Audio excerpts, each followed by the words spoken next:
അമ്മ മനസ്സിൻ്റെ പുതിയൊരു എപ്പിസോഡിലേക്ക് എല്ലാവർക്കും സ്വാഗതം. ചാനൽ ആദ്യമായി കാണുന്നവരാണെങ്കിൽ സബ്സ്ക്രൈബ് ചെയ്ത് കാണണേ. അപ്പോൾ കഴിഞ്ഞ എപ്പിസോഡിലുണ്ടായത് മഹേഷ് ഫലമായിട്ട് ചന്ദ്രികയെ താലി കെട്ടാൻ നോക്കുകയാണ്. അപ്പോൾ അമ്പലനടയിൽ വെച്ച് അത് കണ്ട തിരുമേനി ആൾക്കാരെ കൂട്ടിയിട്ട് അവനെ പിടിച്ചു വലിച്ചു കൊണ്ടുപോയി. അതിനുശേഷം ചന്ദ്രിക തിരിച്ച് വീട്ടിലേക്ക് നടക്കുന്നതാണ്. സങ്കടം സഹിക്കാതെ അവളൊരു പാവ കണക്കെ തൻ്റെ വണ്ടിക്കടുത്തേക്ക് വരികയാണ്. അപ്പോൾ അവൾ മനസ്സിൽ ഓർക്കുകയാണ്, എനിക്ക് പോലും അറിയാതെ ഞാൻ മനസ്സിൽ സിദ്ധു സാറിനെ സ്നേഹിക്കുകയാണ്. അതുകൊണ്ടാണ് ഇന്ന് മാണിക്യം താലി കെട്ടാൻ വേണ്ടി വന്നപ്പോൾ ഞാൻ അറിയാതെ എൻ്റെ മനസ്സിലുള്ളത് പുറത്തേക്ക് വന്നത്. എയർപോർട്ടിൽ സിദ്ധുവിനെ കാണിച്ചപ്പോൾ അവനും കരഞ്ഞുകൊണ്ടിരിക്കുകയാണ്. പിന്നീട് ചന്ദ്രിക വണ്ടിയെടുത്ത് വീട്ടിലേക്ക് തിരിച്ചു വന്നു. ലക്ഷ്മി അമ്മ ആവട്ടെ മലരു മോളെ പിടിച്ചെഴുന്നേൽപ്പിച്ച് കട്ടിലിരുത്തി അവൾക്ക് കുടിക്കാനൊക്കെ കൊടുക്കുകയാണ്. അവൾക്ക് വീണ്ടും വീണ്ടും കുടിക്കാൻ കൊടുക്കുകയാണ്. അപ്പോഴാണ് അങ്ങോട്ടേക്ക് ചന്ദ്രിക വന്നത്. വാ ചന്ദ്രികേ, അമ്പലത്തിൽ വിളക്കൊക്കെ വച്ചോ? ആ വച്ചിട്ടുണ്ട് അമ്മേ. ചന്ദ്രികേ, മലരിൻ്റെ പനി തികച്ചും മാറി, ഇപ്പോൾ നോർമലായി കേട്ടോ. ആ ശരി അമ്മേ, അമ്മയ്ക്ക് വീട്ടിലേക്ക് പോകണമെങ്കിൽ പോയിക്കോട്ടോ, ഞാൻ നോക്കിക്കോളാം. ഇല്ല ചന്ദ്രികയെ, ഞാൻ മലരിനെയും കൂട്ടി പോയിക്കൊള്ളാം. മലരിന് കുടിക്കാൻ കൊടുത്തത് കുടിച്ചു കഴിഞ്ഞ ശേഷം ലക്ഷ്മി അമ്മ അവളെയും കൂട്ടി വീട്ടിലേക്ക് പോയി. ചന്ദ്രിക ആകട്ടെ അവർ പോയ ശേഷം തറയിൽ അവിടെ ഇരുന്ന് ആലോചിക്കുകയായിരുന്നു. മഹേഷ് പിടിച്ചു വലിച്ച് താലി കെട്ടാൻ നേരത്ത് അവൾ പറഞ്ഞ വാക്കുകളാണ് അവൾ പിന്നെയും ആലോചിച്ചുകൊണ്ടിരുന്നത്. നിന്റെ താലി എനിക്ക് സ്വീകരിക്കാൻ പറ്റില്ല, എൻ്റെ മനസ്സിൽ നിറച്ചും സിദ്ധു സാറാണ്. അപ്പോഴാണ് സിദ്ധു പോവാൻ നേരത്ത് മലരിന് കൊടുക്കണമെന്ന് പറഞ്ഞു വെച്ച ഒരു ടോയ്സിൻ്റെ ബോക്സ് അവിടെ അവളുടെ കണ്ണിൽ പെട്ടത്. അവളതെടുത്ത് കയ്യിൽ പിടിച്ചു. കണ്ണൊക്കെ നിറഞ്ഞിട്ടുണ്ടായിരുന്നു.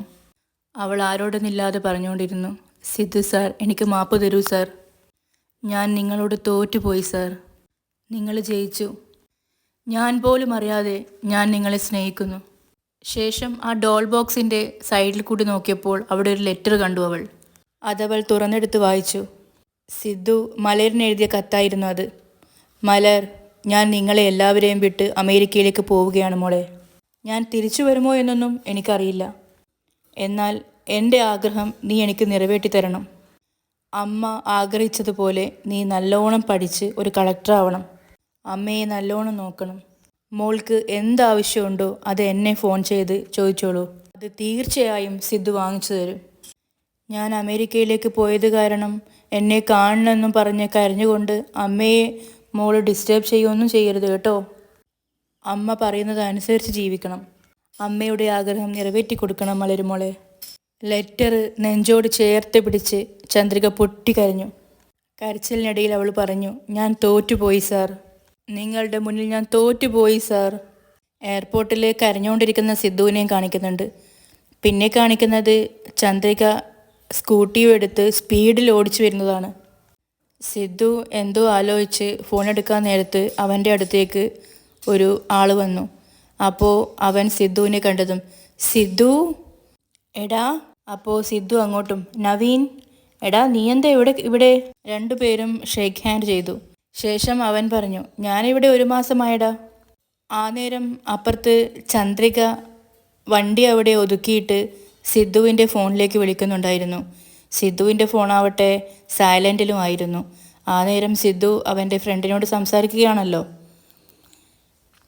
സിദ്ധു ഫ്രണ്ടിനോട് പറയുന്നുണ്ട്, എൻ്റെ വേറൊരു കൂട്ടുകാരൻ അമേരിക്കയിലുണ്ട്, അവൻ്റെ ആവശ്യത്തിന് വേണ്ടിയാണ് ഞാൻ അവിടേക്ക് പോകുന്നത് എന്നൊക്കെ.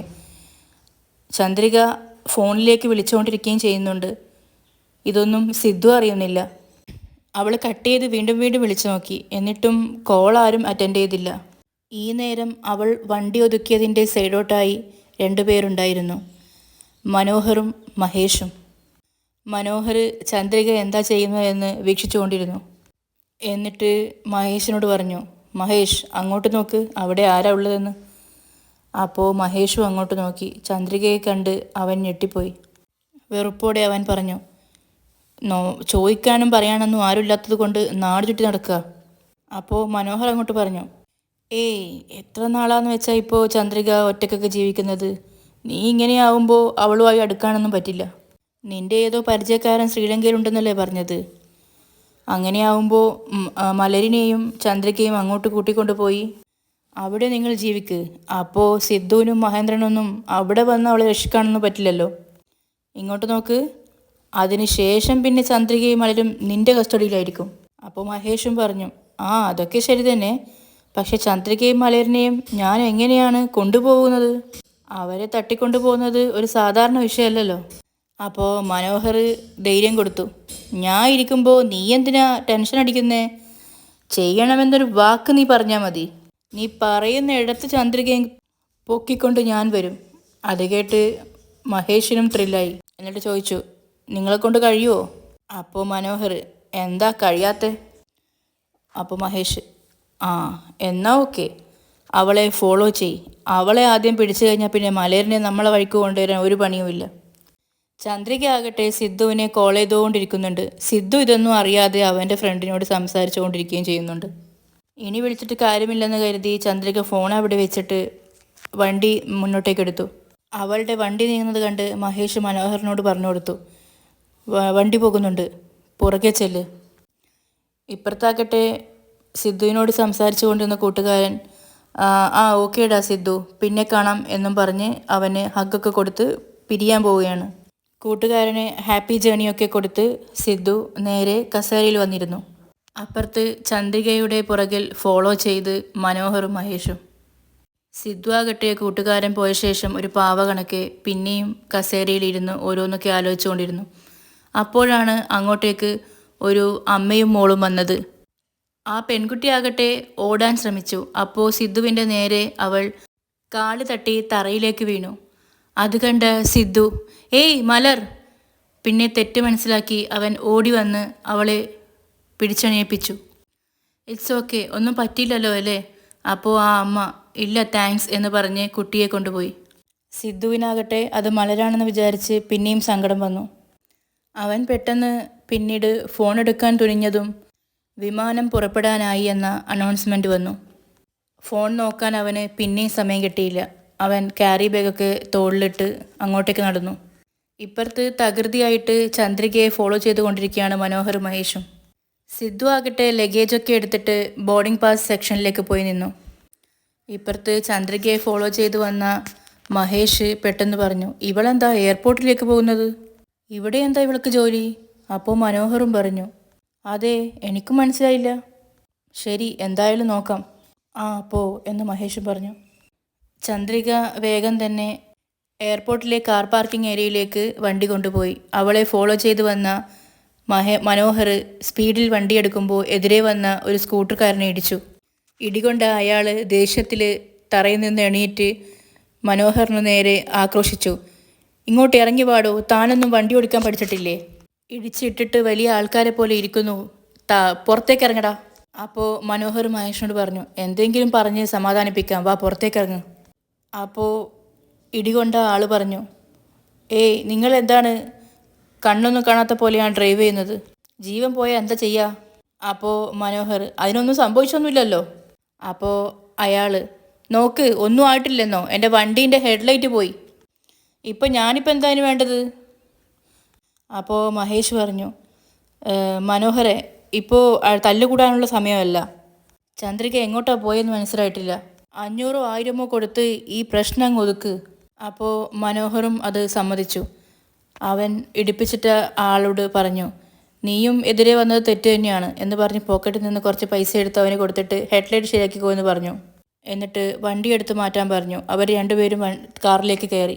ചന്ദ്രിക ഇപ്പുറത്ത് ബൈക്കൊക്കെ പാർക്ക് ചെയ്യുന്ന സ്ഥലത്തേക്ക് അവളുടെ വണ്ടി പാർക്ക് ചെയ്ത് പെട്ടെന്ന് തന്നെ അവിടുന്ന് ഓടി എയർപോർട്ടിനുള്ളിൽ കയറാൻ നോക്കി. പുറകെ വന്നവർ വേറൊരു സ്ഥലത്തേക്ക് വണ്ടി പാർക്ക് ചെയ്ത് ചന്ദ്രിക എങ്ങോട്ടാണ് പോയെന്ന് നോക്കുമായിരുന്നു. അപ്പോഴാണ് ചന്ദ്രിക അങ്ങോട്ടേക്ക് ഓടി വരുന്നത് കണ്ടത്. ചന്ദ്രികയെ കണ്ടതും മനോഹർ പറഞ്ഞു, മഹേഷ്, ചന്ദ്രിക ഇങ്ങോട്ടേക്ക് വരുന്നുണ്ട്, നമുക്ക് അങ്ങോട്ട് മറിഞ്ഞു നിൽക്കുക എന്ന് പറഞ്ഞ് അവരൊരു കാറിൻ്റെ സൈഡിലേക്ക് മറിഞ്ഞു നിന്നു. ചന്ദ്രിക ആക്കട്ടെ ഓടി എയർപോർട്ടിനുള്ളിൽ കയറാൻ പോവുകയാണ്. രണ്ടുപേരും അവളുടെ പുറകിൽ നിന്ന് അവളെ പിന്തുടർന്നു. എങ്ങോട്ടേക്കാണ് താൻ പോകേണ്ടതെന്നറിയാതെ ചന്ദ്രിക അങ്ങോട്ടും ഇങ്ങോട്ടും നോക്കി. ശേഷം അവൾ അതിൻ്റെ ഉള്ളിൽ കയറാൻ നോക്കി. അപ്പോൾ അവിടെ ഉണ്ടായിരുന്ന വാച്ച്മാൻമാർ അവളെ തടഞ്ഞു. അവൾ പറഞ്ഞു, എനിക്കൊന്ന് ഉള്ളിൽ പോകണം, അവിടെ ഒരാളെ കാണാൻ വേണ്ടിയാണ്. പറ്റില്ല മാഡം, അങ്ങനെ കയറാൻ പറ്റില്ല. പറഞ്ഞാൽ മനസ്സിലാക്കൂ, ഉള്ളിൽ കയറാൻ പറ്റില്ല. സാർ, ഞാൻ അവരെ ഒന്ന് കണ്ടിട്ട് പോയിക്കൊള്ളാം. ഞാനൊന്ന് കണ്ടിട്ട് വേഗം പോയിക്കൊള്ളാം സാർ, പക്ഷേ വാച്ച്മാൻമാർ ഒന്നും കേൾക്കാൻ കൂട്ടാക്കിയില്ല. അവരകത്തേക്ക് കയറ്റിയില്ല. പുറകിൽ ചന്ദ്രികയെ നോക്കിക്കൊണ്ടിരുന്ന മനോഹർ മഹേഷിനോട് പറഞ്ഞു, മഹേഷ്, ഇവളെന്തിനാ ഇത്ര വേഗം ഓടി വന്നത്? ഇവിടെ നിന്ന് ഇവരോട് തല്ലുകൂടാനാണോ? അപ്പോഴാണ് സിദ്ധു ഉള്ളിലേക്ക് കയറാൻ വേണ്ടി അങ്ങോട്ടേക്ക് വന്നത്. സിദ്ധുവിനെ കണ്ടതും ചന്ദ്രിക ആക്രോശിച്ചു, സിദ്ധു സാർ, സിദ്ധു സാർ. പക്ഷേ സിദ്ധുവിൻ്റെ ചെവിയിൽ ബ്ലൂടൂത്ത് ഉണ്ടായിരുന്നു. അവൻ അതൊന്നും കേട്ടില്ല. അവൻ മുകളിലേക്ക് കയറിപ്പോവുകയാണ്. സിദ്ധുവിനെ കാണാനാണ് അങ്ങോട്ടേക്ക് വന്നത് എന്നറിഞ്ഞപ്പോൾ പുറകിൽ നിൽക്കുന്ന മഹേഷിനും വെറുപ്പ് വന്നു. അവൻ ദേഷ്യത്തോടെ അവളെ നോക്കി. ഒന്ന് അദ്ദേഹത്തെ കാണാൻ വിടുമോ എന്ന് ചോദിച്ച് വാച്ച്മാൻമാരോട് ചന്ദ്രിക കുറേ പറഞ്ഞു നോക്കി. അവർ സമ്മതിച്ചില്ല. അവൾ കരഞ്ഞുകൊണ്ട് ആക്രോശിച്ച് വിളിച്ചു നോക്കി, സിദ്ധു സാർ, സിദ്ധു സാർ. പക്ഷെ അവൻ കേട്ടതേയില്ല. കുറച്ചു കഴിഞ്ഞപ്പോൾ അവൻ മുകളിലേക്കെത്തി. അവിടെ എത്തി അവൻ കണ്ണുകൾ തുറക്കാൻ നേരത്ത് അവൻ്റെ ചെവിയിൽ നിന്ന് ബ്ലൂടൂത്ത് ഒരെണ്ണം വീണുപോയി. അത് കണ്ട് പുറകിൽ വന്ന പെൺകുട്ടി പറഞ്ഞു കൊടുത്തു, സാർ, നിങ്ങളുടെ ഒരു ബ്ലൂടൂത്ത് വീണുപോയിട്ടുണ്ട് എന്ന്. അവൻ അതെടുക്കാൻ വേണ്ടി കുനിഞ്ഞതും പുറകിൽ നിന്ന് ചന്ദ്രികയുടെ ആക്രോശം കേട്ടു, സാർ, സിദ്ധു സാർ. അപ്പോഴാണ് അവൻ അങ്ങോട്ടേക്ക് നോക്കിയത്. അവൻ അങ്ങോട്ടേക്ക് പോകാൻ നേരത്ത് ഉള്ളിൽ നിൽക്കുന്ന ഓഫീസർ അവനോട് പറഞ്ഞു, സാർ, ചെക്കിങ് കഴിഞ്ഞ ശേഷം പിന്നെ താഴേക്ക് പോകാൻ പറ്റില്ല. സാർ, എൻ്റെ ഭാര്യ അവിടുന്ന് വിളിക്കുന്നുണ്ട്, ചന്ദ്രിക അവിടുന്ന് വിളിക്കുന്നുണ്ട്, ഒന്ന് നോക്കിയിട്ട് വരാമെന്ന് പറഞ്ഞു. അപ്പോൾ അവിടെ ഇരിക്കുന്ന ഓഫീസർ പറഞ്ഞു, ഇപ്പോൾ നിങ്ങൾ പുറത്തേക്ക് പോയി കഴിഞ്ഞാൽ പിന്നെ ഉള്ളിൽ കയറാൻ പറ്റില്ല, അതിനുള്ള അലോവ്ഡ് തരില്ല. ബോർഡിംഗ് ടൈമൊക്കെ ആയി, ഇനി ഉള്ളിൽ കയറിക്കോളൂ വേഗം. അപ്പോൾ സിദ്ധു പറഞ്ഞു, എനിക്ക് കുറച്ച് എമർജൻസി അതുകൊണ്ട് സാർ, എനിക്ക് അത്യാവശ്യമായി കാണാനുള്ള ആളായത് കൊണ്ടാണ് സാർ. അവളോട് ഒരു 2 മിനിറ്റ് സംസാരിച്ച് ഞാൻ ഉള്ളിൽ കയറിക്കോളാം. അപ്പോൾ ഓഫീസർ പറഞ്ഞു, സാർ, സോറി സാർ, അലോവ്ഡ് ആവില്ല. സാർ, അവളെ കാണാതെ എനിക്ക് പോകാൻ കഴിയില്ല സാർ. ഓഫീസറുടെ വാക്ക് ധിക്കരിച്ച് അവൻ താഴേക്ക് ഇറങ്ങി വന്നു. പുറകിൽ ഓഫീസറും. ഇത് കണ്ട് ചന്ദ്രികയും വാച്ച്മാൻമാരെ പിന്നോട്ടേക്ക് തള്ളിയിട്ട് മുന്നോട്ട് ഓടി വന്നു. സിദ്ധു അകത്തു നിന്ന് പുറത്തേക്കും ചന്ദ്രിക അകത്തേക്കും ഓടി വന്നു. 2 പേരുടെയും പുറകിൽ ഓഫീസർമാരുണ്ടായിരുന്നു.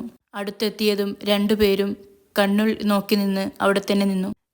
2 പേരും കരഞ്ഞുകൊണ്ട് പരസ്പരം നോക്കി നിന്നു. ചുറ്റിലും ആൾക്കാർ. ചന്ദ്രിക കരഞ്ഞ് കിതച്ചുകൊണ്ട് നിന്നു.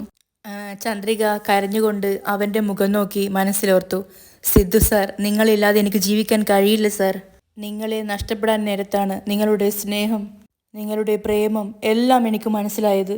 ഇനി ഒരു നിമിഷം പോലും നിങ്ങളെ പിരിഞ്ഞിരിക്കാൻ എനിക്ക് പറ്റില്ല. ഈ ജീവിതം മുഴുവൻ ഞാൻ നിങ്ങളുടെ കൂടെ ആയിരിക്കണം. അങ്ങനെ 2 പേരും കുറച്ചു നേരം അവിടെ പരസ്പരം നോക്കി നിന്നു. അപ്പോൾ ഇന്നത്തെ എപ്പിസോഡ് ഇവിടെ തീരുകയാണ്. അടുത്ത ഭാഗം കുറച്ച് നോക്കാം. ചന്ദ്രിക കരഞ്ഞുകൊണ്ട് സിദ്ധുവിനോട് പറയാണ്, എന്നെക്കൊണ്ട് നിങ്ങളെ കല്യാണം കഴിക്കാൻ പറ്റുമോ എന്ന് എനിക്കറിയില്ല, പക്ഷേ എപ്പോഴും നിങ്ങളുടെ കൂടെ ഉണ്ടാവണമെന്ന് എനിക്ക് തോന്നുന്നു സാർ. അതുകൊണ്ട് ഈ ജീവിതം മുഴുവൻ മലരിനും എനിക്കും നിങ്ങളുടെ കൂടെ ജീവിക്കണമെന്ന് തോന്നുന്നു സാർ. അത് കേട്ട് സിദ്ധുവിനെ കരയണോ ചിരിക്കണോ എന്നൊന്നും അറിയാതെ അവൻ നിന്നു. അവൾ തിരിച്ചു നടന്നപ്പോൾ അവൻ പുറകിൽ നിന്നും സന്തോഷത്തോടെ നോക്കി നിന്നു. പിന്നെ കാണിക്കുന്നത് ഒരു വണ്ടിയുടെ പുറകിൽ നിന്നും സിദ്ധുവിൻ്റെ തലക്കടിക്കുന്ന മനോഹറിനെയാണ്. ശേഷം മനോഹറും മഹേഷും കൂടി സിദ്ധുവിനെ പിടിച്ചു വലിച്ച് അവരുടെ കാറിൻ്റെ പുറകിൽ കൊണ്ടുപോയി ഇരുത്തി. ശേഷം അവർ പെട്ടെന്ന് തന്നെ കാർ ഓടിച്ചു പോയി. അപ്പോൾ ഇവിടെയാണ് ഇന്നത്തേത് അവസാനിക്കുന്നത്. ഇനി പുതിയൊരു എപ്പിസോഡുമായി ഞാൻ വീണ്ടും വരുമ്പോഴേക്കും എല്ലാവർക്കും Tata bye bye. Stay tune and stay safe.